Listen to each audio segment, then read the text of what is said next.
The theme for lectures today is Levant, a cradle of cultural diplomacy.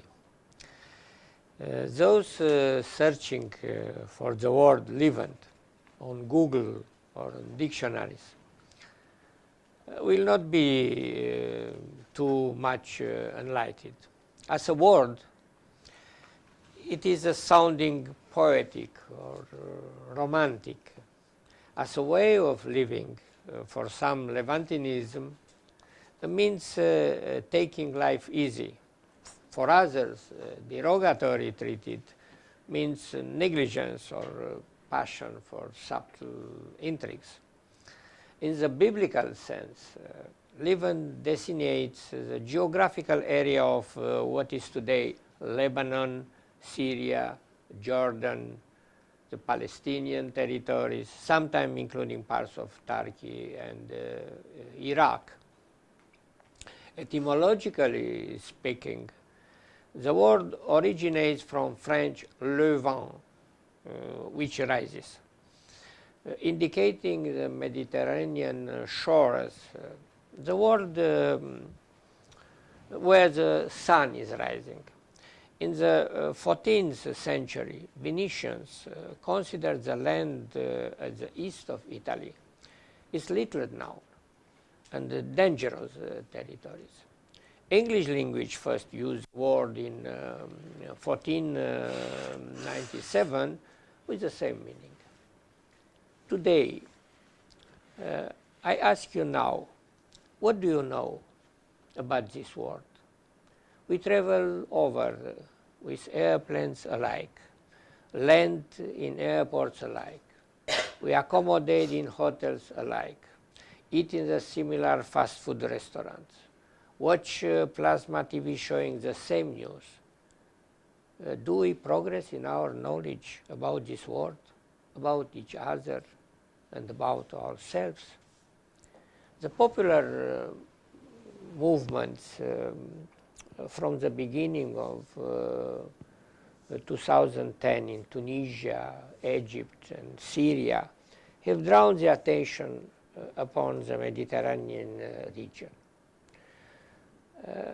When traveling last year in Tunisia, Egypt, Cyprus, Montenegro, Bulgaria, Turkey, and the Eastern Black Sea, I was surprised to see the same architectural Greek, Roman, Byzantine, and Ottoman vestiges, and moreover, many behavioral affinities derived from a common individual and collective psychology.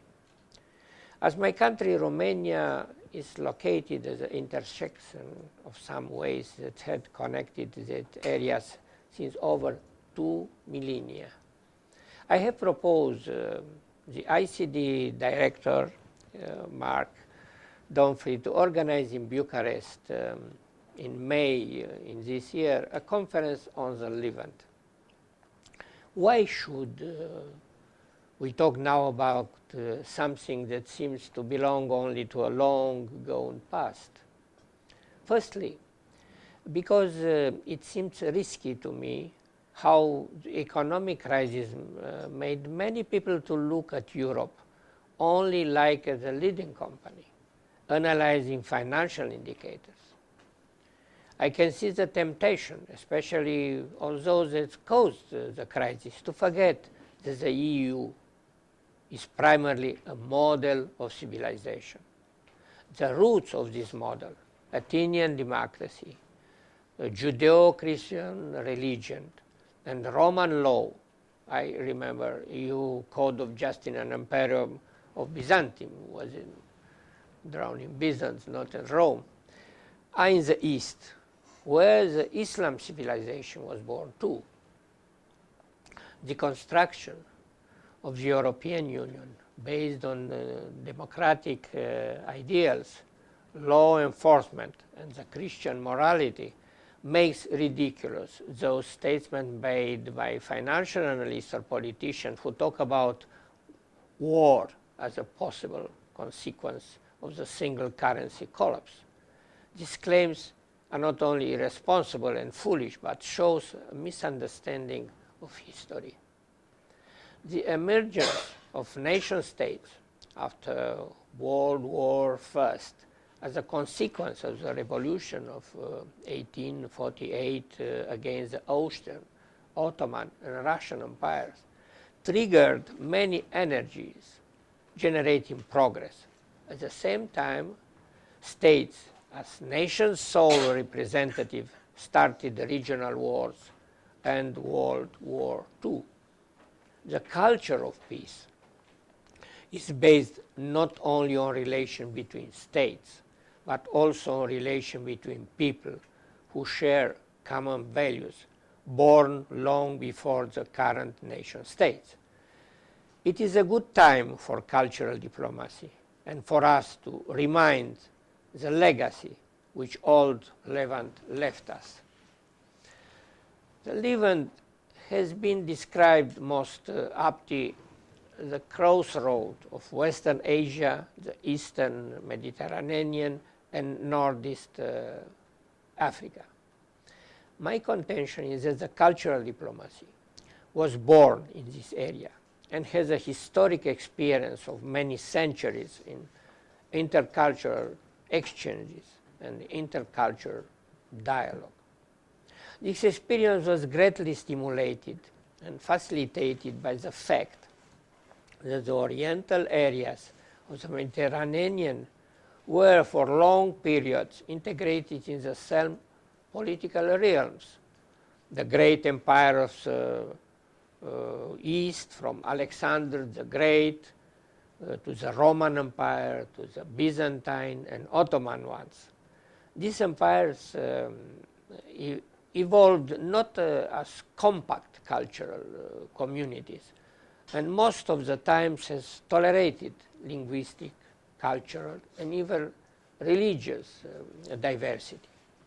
As a consequence, the capacity of negotiations, its own survival by finding a cultural common ground, was essential for every community and even for individuals in these areas. Ambassadors from ancient Greece to Renaissance Europe were not simple diplomats. They were also adventurers who dared an uncertain fate in unknown lands, carrying strange gifts like grain cows and elephants to offer them to powerful and unpredictable leaders. More often than not, they were also scholars or artists, doctors or geographers. To retrace the journeys of these emissaries, take us from the Greek Megasthenes to the envoys of Byzantium, to head the inevitable task to convincing Attila, the Hun, to stop attacking them, or the first Mohammed's ambassadors to Egypt. Of course, we must draw a line between cultural ambassadors and cultural diplomacy as a projection beyond one's own borders of one or more of the many forms of soft power. But the line must not be too deep, for it is actually impossible to distinguish between the two. We could ask ourselves in vain if Carneades, celebre ambassador, and his competitors and colleagues were chosen only as prestigious Athenian citizens entrusted by their peers to plead eloquently their cause, or with a more or less secret idea that the city of such distinguished philosopher was in need of sympathy and of protection. There is no straightforward answer to such a question. The greater part of these exchanges in the past were not sponsored or organized by a state or an equivalent authority, but some of them were. Inspired by the various local experiences, the emperors themselves, or more often their courtiers or advisors, understood the value of public display of their wisdom and magnificence in foreign realms. An important element of ambassadorial protocol was gift exchange, exotic foods, camels, horses, elaborate clothing, goods, and slaves. Accompanying the gifts was a diplomat's message expressed in the elegant and gracious language befitting a wise ruler. Messages and letters written in elegant calligraphy might be gifts in themselves, especially if they include religious invocation and poetic phrases befitting the ruler's status and piety. Such formalities were not simply a matter of custom and decorum. The stylized language cloaked and containing diplomatic tensions and in some cases dangerous intrigues. Does not all that flourish at the border between hard power and soft power? From my experience gained as a scientist, as a man of culture, as a statesman, I can say that cultural diplomacy is the same relation with a classic diplomacy as is a non-Euclidean geometry with the Euclidean geometry. The relativistic physics with the Newtonian physics. The principle of including third party with the principle of excluding third party of the Aristotelian logic. The modernism with the postmodernism, the classicism with the neoclassicism, literature, music, art, and so on. In a conference, at a recent conference hosted by United Nations, Cultural Diplomacy Institute proposed a new vision which originates from the religion's foundation of our conscience. It reminds us that the fundamental books of the three big monotheistic religions, which were born in Levant area, the Torah, the New Testament, and the Quran, are about peace and understanding between people. We must not overlook the fact that the concept of religion assumes the existence of a real communion beyond the differences that separate each other. On the same line, culture involves, above all, the existence of a dialogue where everyone has something to learn. In fact, the common denominator is a human being in all aspects. In this respect, the Muslim, the Christian, or the Jew can work together to understand the great mystery of this world, the human. For the moment, the world powers, the international organization, United Nations, UNESCO, or the civil society, try to create a political culture of security through negotiation and cooperation. In order to promote peace and understanding throughout the world, we are looking for the lowest common denominator on which everybody can agree. My opinion is that we should plan for more. If we want to make a real peace and understanding between people, we must focus to identify not the common lowest denominator, but we should relate ourselves to the highest common denominator. 20 years ago, people in Eastern Europe were ready to fight and to die for freedom and democracy. In the new millennium, let us rediscover faith. Not in order to use it against each other, like it happened so many times in our history, but to understand our reason for existing in this world. Peace is the name of God for all Christians, Muslims, Jews, or believers in Asian religions. only man's arrogance made him forget the message of God, no matter how he calls his name. If we will create a visionary political project in the space of Levant, prepare to face the great challenges of our present, we will help give a new identity to this region in the greater European and world context. The Levant initiative launched by the Institute for Cultural Diplomacy may be a first step. Thank you.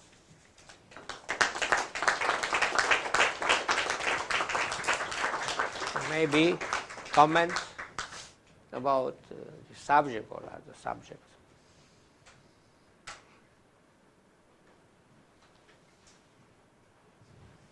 Yeah, thank you for your speech. I was wondering, you said Judaism, Islam, and Christianity, they need to engage in a dialogue, and I was just, maybe it's just, it just came to my head that maybe the religion missing is atheism, which is also very, it's not a religion, of course, it's the opposite, but how would you see the chances to have a dialogue, interreligious dialogue, where as the fourth partner and not religious person is also a part, so that not only the religions under each other and get to know and get in touch and understand each other, but also the non-religious people. Do you see a chance to, like, to include non-religious people to this dialogue without excluding the religious people? It's a very interesting question. Yes, because the real distinction is now, in my opinion, personal opinion, not between the people having religions and the people having faith and people don't having faith.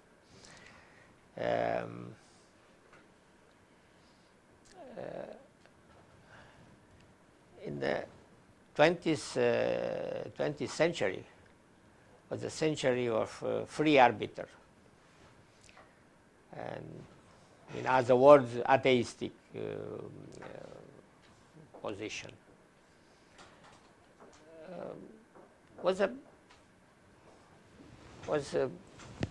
better result for progress, because in Middle Age and before 20th century, especially, church, not religion. We talk about church. Was in many cases a symbol of the force, authoritarian regimes, empires. I talked about the 19th century, about empires, authoritarian regimes supporting by churches. And the history of churches, many black periods, because it was wars not only between Christians and Muslim, or Christian and Jew. It was wars between Christian and Christians. It is a situation, a national, but also national state was a source for the progress, because grow up the creativity in Europe, especially in Central, Southeastern Europe in last period. History of the mankind is very, very complicated. But the name for this period is a modernism and postmodernism one. A result of this long period, century half, was moral rights for different communities, rights for women. For example, many people forget Marie Curie was the first professor in Sorbonne, because before it was not possible until 19th century, becoming first part of 19th century was not possible access in Great Britain, access of women at education.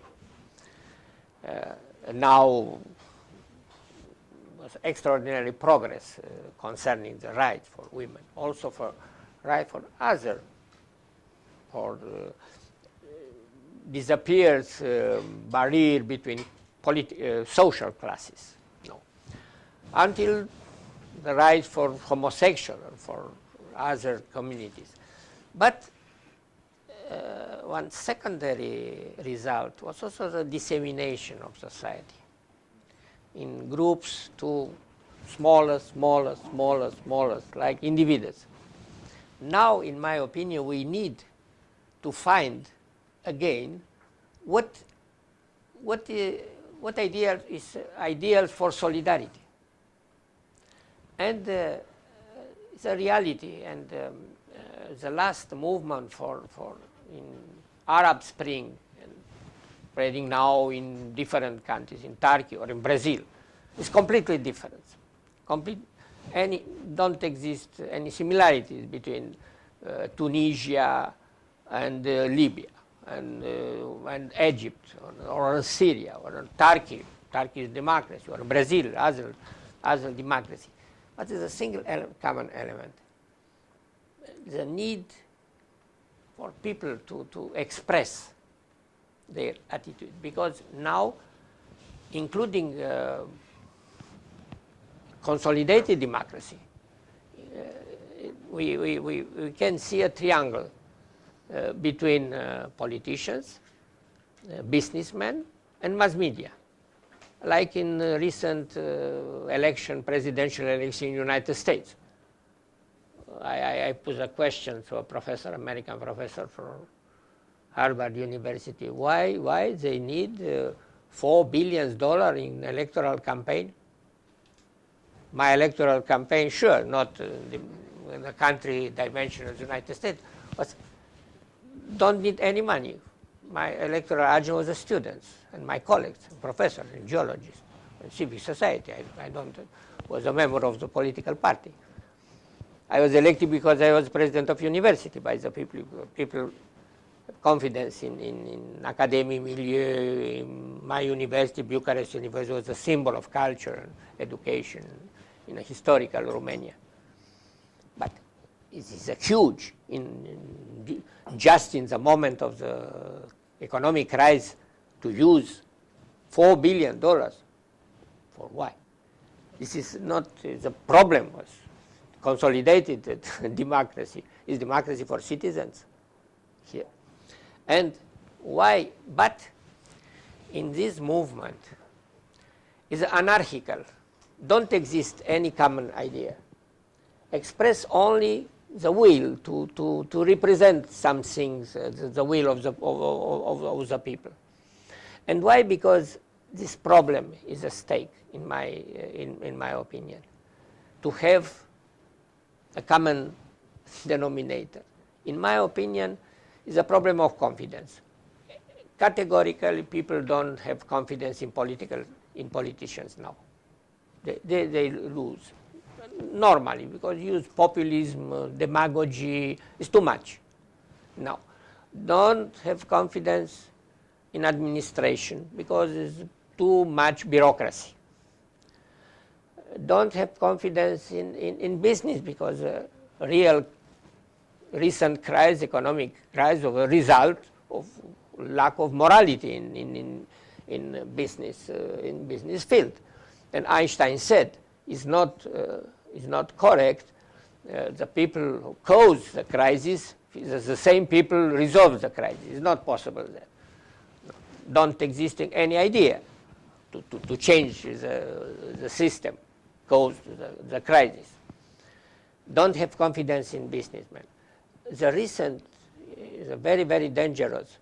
Is a lack of confidence in mass media, because mass media now becoming to be a business also. And this apart on this triangle, because the money circulation is from business field to media to politicians. It's a closed circle. In my opinion, now the confidence is only in academic milieu and in religions, because people need to have a face. And why? Because recent experience in New York was a very interesting, our common experience, because at the same table was sheikhs coming from Mahomet directly, the great Mufti, chief of Muslim of Great Britain, and also director of Institute of Muslim in the Oxford University, the same person. The great Mufti of Palestinian, and the same table was a great rabbi from Israel, and the rabbi from United States, and the rabbi, and representing the Neo-Protestant Church, the greatest Pentecostal church in the world. It was a black African American, Afro-American person. We talked together, because now, and why Levant? I come back to the subject. Why Levant? Because the Levant was a cradle of all religions, Jewish, Christian, Muslim, the same. And at the same table, we agree the inspirator is Abraham, because Abraham is recognized by Jewish, Abraham is in the Old Testament recognized by Christian, but Muslim recognize also Abraham, and Abraham talked about peace. And also Isaiah's proclamation is for peace, not for war. And in Levant is very, very no conflict in North Africa, conflict in Middle East, conflict in Balkans, was conflict in Caucasus between Azerbaijans and Armenians. But politicians said, we have intention to resolve the problem, but religions oppose, fundamental religion. In the moment when representative or religious party in Israel share in Israel parliament and Islamic party or Turkey was together and ready to launch interparliamentary coalition for global ethics, is an important first step, in my opinion.